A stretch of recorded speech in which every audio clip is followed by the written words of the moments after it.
Ito nga pala si Ate Kay. Ako naman si Liam. So, may nabili. So, bigay ito akin ni Ate Kay.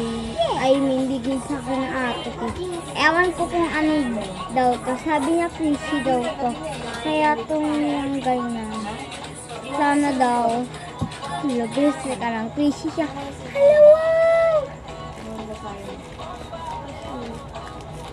Ay, naminig yun. Ay, wala na ulo. Tapos ito pa. Ay, ma. Nahulog isa doon. Ang lambot niya. Kung nga lang ano. Okay na?